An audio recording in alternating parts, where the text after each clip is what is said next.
Hey, welcome. Modern life can feel like you're caught in a storm, right? Just constant pressure, noise, and people trying to pull you in a million different directions. Well, in this explainer, we're going to find the eye of that storm. We're going to find that calm, powerful center inside of you that all that chaos just can't touch. Okay, that sounds a little intense, I know, but just think about it for a second. From the financial traps that are built to keep you in debt, to all those subtle social games that just drain your energy, it feels like external forces are constantly trying to get in your head and mess with how you think, feel, and act. It really is a battle for your own mind. The world we live in today can feel like a psychological vortex. Seriously, you've got the constant pressure to earn more, the endless noise of social media, and that feeling of being judged no matter what you do. All of these forces are kind of designed to keep you feeling off balance and, honestly, overwhelmed. So let's break this down. On the money side, you've got lifestyle creep, which basically ensures that no matter how much you make, you never really feel like you're getting ahead. You're just broke at a higher salary. And credit card companies, they love that minimum payment illusion. It turns tiny debts into these burdens that can last for decades. Then on the social side, you're dealing with a battlefield of fake friends and emotional manipulators who are always trying to rewrite your version of reality. It's exhausting. To fight back, you first have to see the attacks coming. So let's break down the specific psychological tactics that people use to create all this chaos. Once you learn to spot them, you can see them coming from a mile away. All right, first up, gaslighting. This stuff is like a slow, quiet poison. Someone messes with your sense of what's real, saying things like, "Oh, that never happened," or "You're just being way too sensitive." Over time, you actually start to doubt your own memory, your own feelings. You start believing them more than you believe yourself. It's a direct assault on your perception of reality. And get this, even a good feeling can be used as a weapon.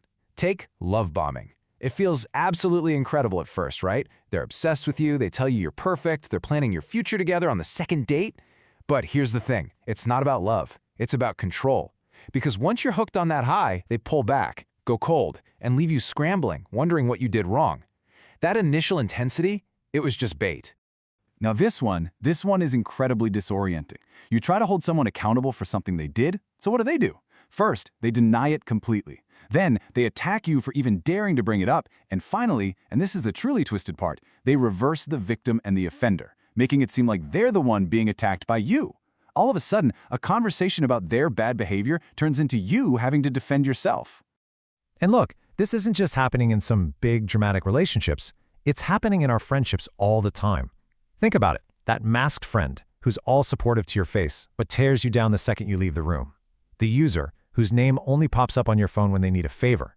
Or what about the hidden bully who disguises insults as just jokes to slowly chip away at your confidence?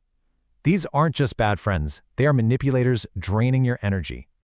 So here's the crucial point. All this external chaos, all this manipulation, it only really works if our own inner world is already in turmoil. If we're solid on the inside, their attacks have nothing to stick to. So let's turn our focus inward for a bit. If you ever feel like your anxiety is just off the charts, well, you're not wrong. This statistic is absolutely staggering. The average high school student today has the same baseline level of anxiety as the average psychiatric patient did back in the 1950s. That's the internal environment we're all operating in. And that's exactly why mastering our inner state isn't some luxury. It's a necessity for survival. And this is where we find our power. Think about it. An event happens, say someone ignores your text message. That's a fact. But the feeling, the sadness, or the insecurity, that doesn't come from the text itself. It comes from the story you create around it in your head. Oh, I'm not important to them, or they must not like me anymore. We are the ones creating our own emotional weather. So how do we stop these stories from taking over? Well, the first tool is something called mindfulness, and it's really just the practice of watching your thoughts and feelings without judging them. So instead of thinking, I am angry, you just notice, anger is here. You create this little gap between the emotion and your reaction to it. And in that gap, that's where you find your power. You can feel the emotion, but you don't let it become you.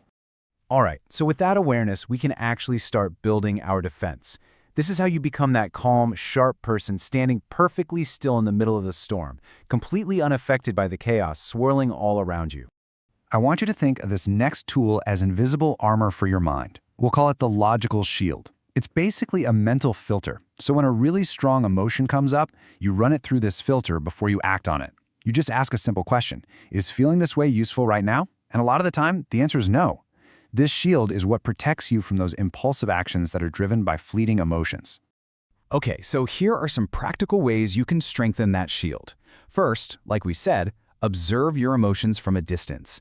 Second, question your thoughts. Ask yourself, is this a fact or is it just a mental movie my brain is playing for me?